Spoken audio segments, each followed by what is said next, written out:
I never thought I'd end up here, spilling my story to a bunch of strangers on Reddit. Funny how life can back you into a corner you'd never imagined. My name's Zion. I've been married to Layla for a decade now, and we've got 2 beautiful daughters. On the outside, we seemed like the perfect family, the nice house, happy kids, everything in place. But lately, things have taken a turn, and I mean a big one. Layla's been acting off, cold in a way I couldn't quite pin down, but definitely not herself. At first, I brushed it off. Maybe it was just her work stressing her out. She's got one of those high-stakes jobs at a big marketing firm, while I gave up my career to stay home with the kids. Yeah, I'm the guy who traded work meetings for playdates and diaper duty, but I didn't mind.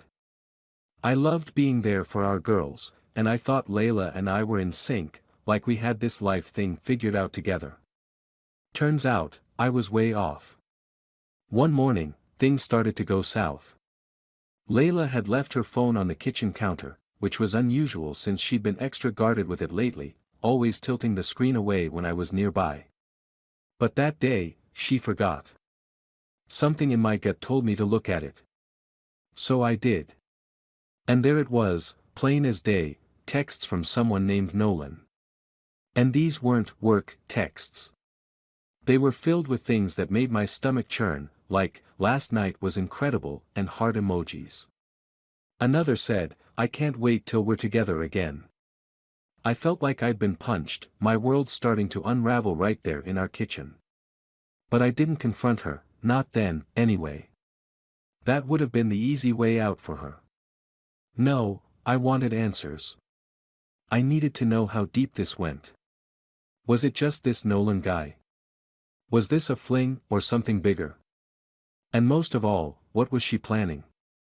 I found a private investigator, someone who didn't need much detail, and told him what I knew. I gave him Layla's work schedule and let him get to it. Those next few weeks were hell. Every time she looked at me, every time she tucked our daughters into bed, I wondered how long she'd been living a double life. And why was I the last to know? Pretty soon, the investigator got back to me with the ugly truth. She'd been sneaking around with Nolan for months.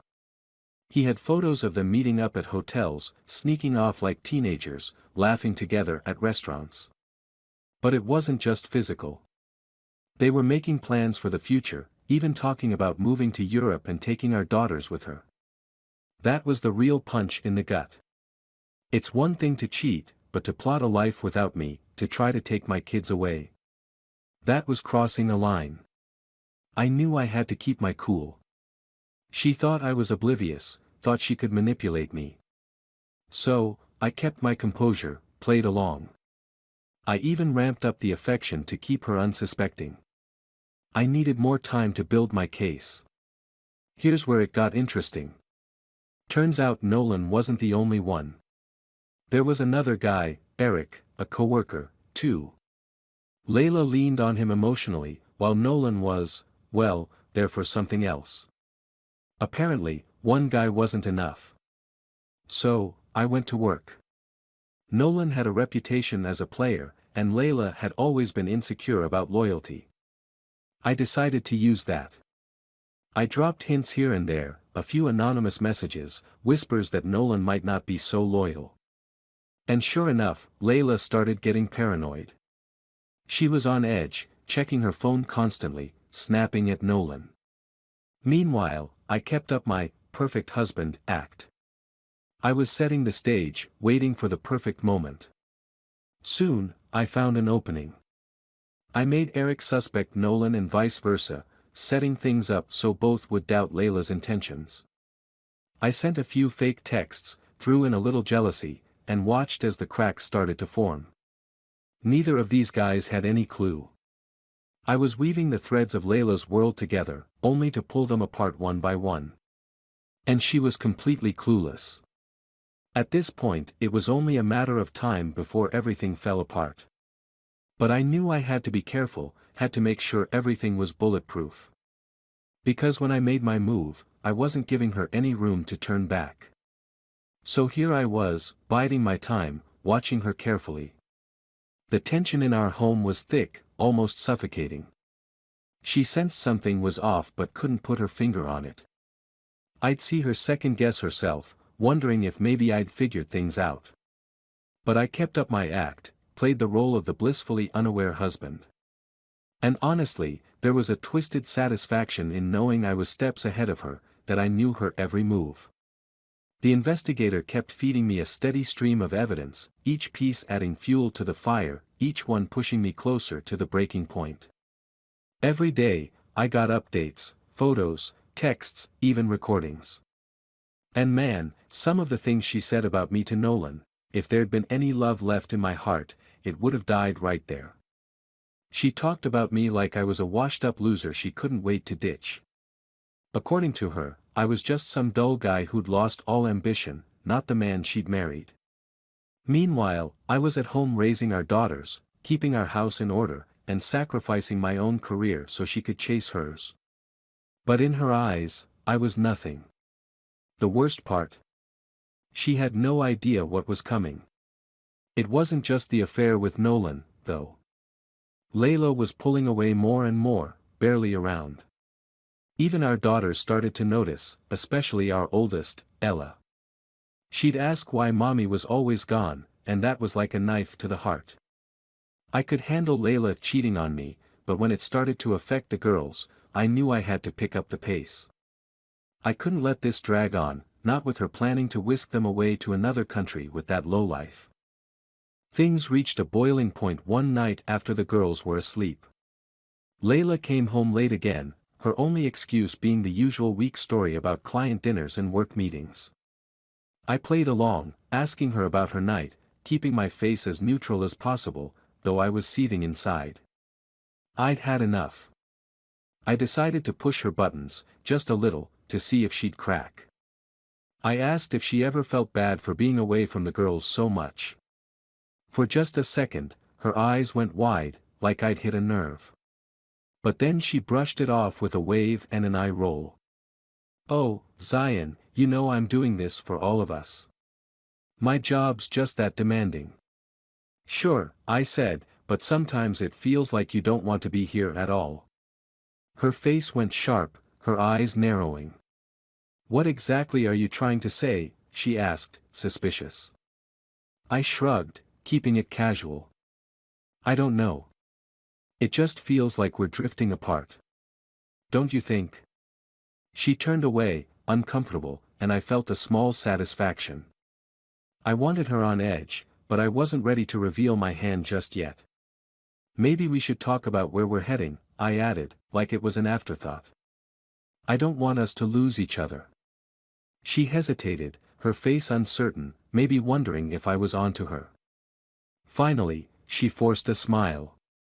"Yeah, maybe we should," she said, but it was so fake, I almost laughed. She had no idea I was already 10 steps ahead. I dropped it there, holding back until I had everything in place. Because here's the thing, I wasn't just targeting Layla. No, I was going to make sure her precious Nolan and her other fling, Eric, felt the sting too. The next day, I set my plan into motion. I had enough dirt on Layla to turn her life upside down, but I wanted more. I wanted her to feel the sting of betrayal, the same pain I'd been carrying for weeks. I reached out to a guy I knew who worked with Nolan, a mutual acquaintance with a reputation for spilling secrets. I made sure he overheard a story about Nolan seeing someone else on the side. It didn't take long before the rumor made its way back to Layla. Within days, she was a wreck, acting paranoid and glued to her phone, grilling Nolan about where he was and who he was with. It was almost fun to watch. Meanwhile, I'd been dropping hints to Eric, too, suggesting that maybe Layla had someone else in the picture. That little push was all it took. He was already insecure about his position with her, and now he was spiraling with jealousy. Before long, both guys were questioning her loyalty, and the whole twisted mess started to crumble. Just as I was gearing up to take the next step, I got blindsided. Layla had already hired a divorce lawyer. That's when I realized she thought she'd outsmarted me. She was planning to file first, paint me as the unfit husband, and walk away with full custody of the kids. Her whole plan was to leave me with nothing, the house, the savings, even the girls. She didn't just want to leave me, she wanted to destroy me. I knew I had to act fast. If she filed first, she'd have the upper hand, and with the courts often favoring mothers in custody cases, I couldn't afford to let her gain that advantage. I called my own lawyer, laid it all out for him, the affairs, the photos, every sordid detail I'd collected. I told him we had to move fast, so the next morning, we filed for divorce. The look on Layla's face when she got served was worth every ounce of restraint I'd held up to that point. That night, she came home, furious but trying to keep her voice calm until the girls went to bed. The second they were asleep, she cornered me, her voice cold and sharp. "What the hell, Zion? You filed for divorce?" I leaned back in my chair, as casual as I could be. "Yeah. I figured it was about time. Don't you?" Her eyes blazed, but she tried to hold it together. "You're making a huge mistake. I've already talked to a lawyer. You're not going to win this." I stood up, meeting her glare, looking her dead in the eyes. "Layla, you don't even know what game we're playing yet." For a moment, she just blinked, thrown off balance, confused, wondering if maybe I knew more than I'd let on. For just an instant, she looked completely lost, caught off guard, and in that moment, I knew I had her right where I wanted. She was clueless about just how deep the trouble ran, but she was about to find out. Watching that flash of uncertainty cross her face, seeing her try to piece things together, made every painful moment I'd been through feel worth it. Part of me thought she might finally break down and admit everything right then. But no, not Layla. She wasn't about to fold so easily. "What are you even talking about, Zion?" she barked, her voice spiking in volume. "You think you can just file for divorce and walk away with everything? You're completely out of touch." I crossed my arms, trying to keep steady while adrenaline buzzed through me. "I know everything, Layla. I've got proof, witnesses. You've been seeing both Nolan and Eric behind my back." For a split second, her eyes widened, but she quickly masked it with anger. "You're out of your mind." That's when I pulled out my phone, scrolling to the evidence I'd collected. "Want to see?" I asked coolly. "Photos, texts, even recordings. You thought I wouldn't figure it out, didn't you?" She froze, eyes flickering over the screen as the weight of it started to sink in. Then her face twisted into something defensive. "Oh, so this is all on me now? You checked out of this marriage years ago, Zion. You stopped caring about us. And don't act like you're some hero for staying home with the kids while I went to work to keep us afloat." I laughed, a bitter sound. "That's rich, Layla. So you had to run into the arms of two different men because I wasn't enough for you? Really? I was here, raising our daughters, keeping our home together while you were off doing whatever you wanted. Don't you dare put this on me." "You don't get it," she hissed, her voice shaky. "You never understood. I never wanted this life, this suburban nightmare. You, with no ambition, content to just exist here." My blood boiled, but I wasn't about to give her the satisfaction of seeing me crack. "Unbelievable. You were planning this, weren't you? Running off to Europe with Nolan, taking the girls with you, leaving me here like I was nothing." Her face went pale. That was it.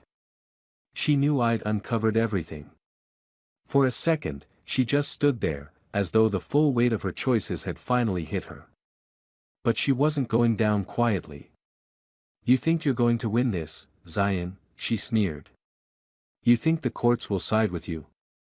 They almost always favor the mother, and my lawyer's going to make sure you walk away with nothing." I leaned in, lowering my voice to a quiet edge. "Maybe, but you seem to forget, I'm not the only one with something to lose here." She narrowed her eyes. "What's that supposed to mean?" I unlocked my phone again, this time pulling up messages that painted an ugly picture. Nolan and Eric, Well, they didn't realize you were juggling them both. They know now. I made sure of it. And I'm pretty sure they'd love to testify about what you've been up to." Her expression changed in an instant, from fury to something I hadn't seen before, real fear. "You wouldn't," she whispered, her voice shaking. I shrugged. "Why wouldn't I? I've got nothing left to lose, Layla. But you? You've got it all on the line. Your job, your reputation, the kids. Everything." I watched her start to panic, her breathing quickening as reality set in. "Zion, please," she said, her voice softening, shifting tactics. "We don't have to go through this. Think about the girls. Do you really want to put them through a messy divorce? Do you want them to be stuck in the middle of this?" That struck a nerve, and she knew it. She wasn't wrong about that part, the girls didn't deserve to be pulled through this mess. But I couldn't let her rewrite the story, not after what she'd done. I took a deep breath, steeling myself. "I'm doing this for them," I said, my voice quieter now. "I'm not letting you take them from me. I'm not letting you walk away and pretend this never happened." Her eyes filled with tears, but I wasn't buying it. She was trapped, and she knew it. I had all the proof I needed, and if she thought she could push this any further, she was in for a rude awakening. She took a shaky breath, her voice barely a whisper. "Fine. What do you want?" There it was, the moment I'd been waiting for. She was finally ready to negotiate, realizing she couldn't win this her way. "I want custody of the kids," I said firmly. "I want the house. And I want you to walk away without trying to bleed me dry." She opened her mouth, probably to throw out some excuse or objection, but I cut her off. "Don't even think about it," I said, voice firm. "You know I'll bring Nolan and Eric into that courtroom if I have to. You'll be humiliated, and trust me, they'll be more than happy to turn on you if it means saving themselves." Her jaw snapped shut, clenched tight. I could see the struggle in her eyes. She wanted to fight, but she was smart enough to know she was outmatched this time. "Fine," she muttered, bitterness seeping into her voice. "I'll sign the papers." But I wasn't done. "And one more thing. You're going to tell the girls the truth. They deserve to know why this is happening." She shot daggers at me, but I didn't flinch. After everything she'd put us through, this was the bare minimum. "Fine," she spat, practically seething. "But don't think for a second this is over, Zion. You might have won this round, but let's see what happens in court." I didn't even respond. Her threats didn't faze me, I already knew I had her cornered. She could posture all she wanted, but I could see she was starting to realize just how deep in she was. As she stormed out, I felt a strange, steady calm settle over me. It wasn't truly over yet, but for the first time, I felt like I was holding the reins. I knew, though, that she wasn't going to walk away quietly. The very next day, she met with her lawyer. How did I know? Because my private investigator was still keeping tabs on her, documenting every move, in case she tried anything underhanded. The day after our kitchen showdown, my lawyer called. Layla's attorney had reached out, gearing up for a custody battle. Apparently, Layla had rethought her strategy overnight and decided to drag this out.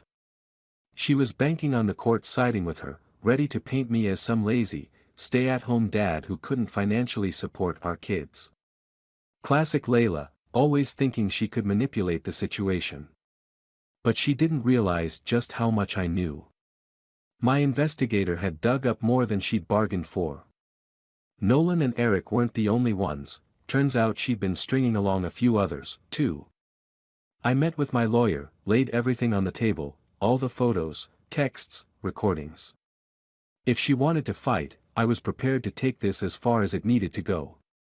The next week was thick with tension. Layla kept her distance, barely glancing my way, but when she did, there was something cold and sharp in her eyes. I could feel her planning, feel the storm coming. Then, one morning, she dropped a bombshell. "I'm moving out," she announced, as if she were commenting on the weather, while I was making breakfast for the girls. "I found an apartment." I glanced up, keeping my expression neutral. "That was quick." She shrugged, still not looking at me. "Nolan is helping. We're moving in together." Just like that, she was out with it. No shame, no attempt at hiding her plans.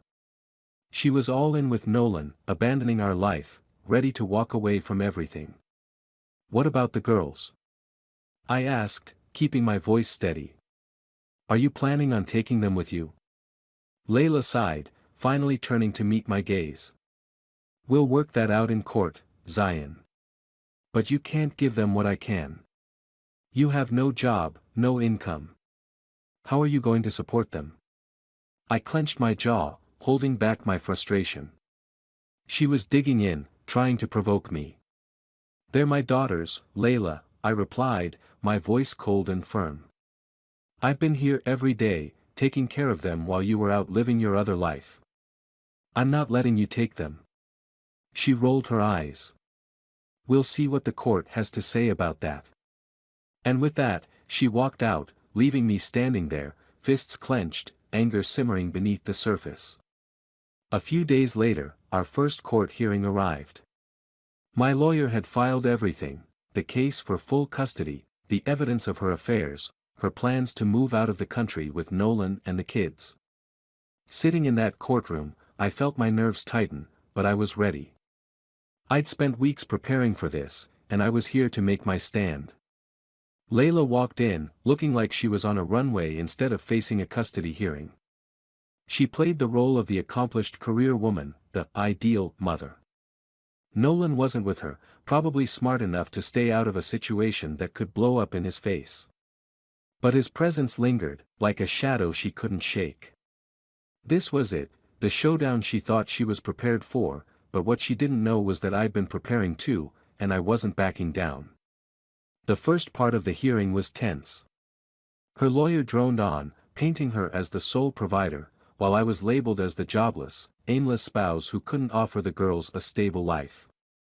They framed me as some washed-up dad who'd given up a real career to play house, claiming there was no way I could raise 2 kids on my own. It took every bit of patience to keep from losing it right then and there. But I held my tongue and let them weave their web of lies. I knew what was coming next. Then, it was my lawyer's turn. Calmly, he began laying out everything we'd gathered, one piece at a time. He revealed Layla's affairs, first with Nolan, then Eric, and then the string of others she'd kept on the side. Photos, texts, receipts, it all came out, documenting every move she'd made. But the real blow came when we called our first witness, Nolan. The moment his name was called, Layla went pale as a ghost. She hadn't expected him to testify. Nolan took the stand, clearly uncomfortable, but he had no choice. Under questioning, he admitted to the affair, admitted they'd been together for months, and, to Layla's horror, admitted that she'd even talked about taking the kids and leaving me behind. By the time he was done, Layla looked like the ground had dropped out from under her. Then Eric took the stand. His testimony sealed it, confirming every detail. When he finished, Layla's case was shredded. The judge's face remained impassive, but I saw in his eyes that he wasn't buying her perfect mother act anymore. When the hearing wrapped up, Layla stormed out, her expression dark and furious. I left with my lawyer, feeling a mix of relief and exhaustion. The battle wasn't over yet, but we'd landed a serious blow. She was losing, and the worst part for her. She'd done it to herself. All the lies, the manipulation, the betrayals, now they were unraveling her life. Walking out of the courthouse, I felt a wave of calm. After months of turmoil, I felt like I was finally reclaiming my life, bit by bit. But I wasn't letting my guard down. The final hearing was still weeks away, and for now, we were still living under the same roof. Every day felt like a pressure cooker, the tension building between us.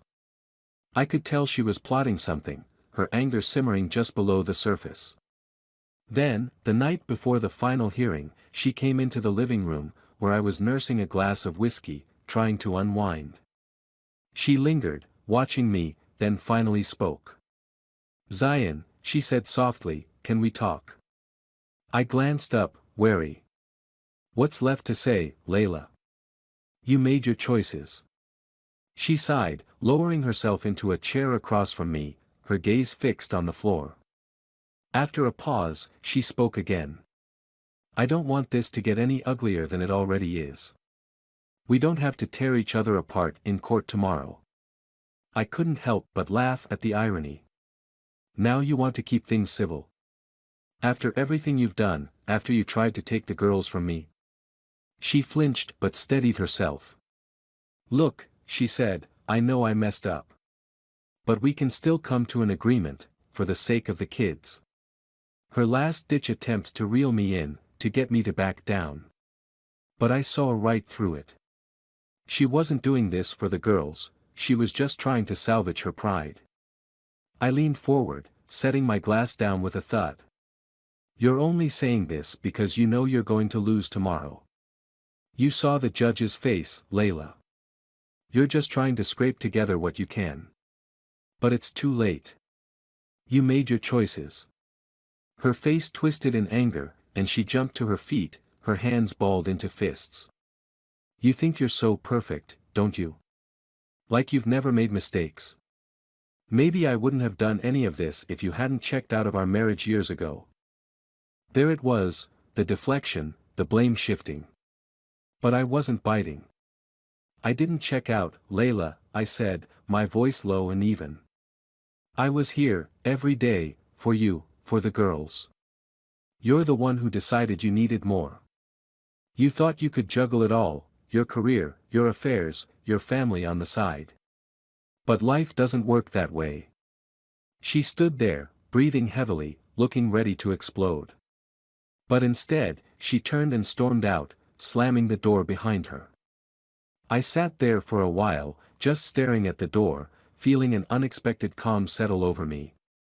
It was the strangest sensation, like something final had clicked into place. The next morning, we were back in court.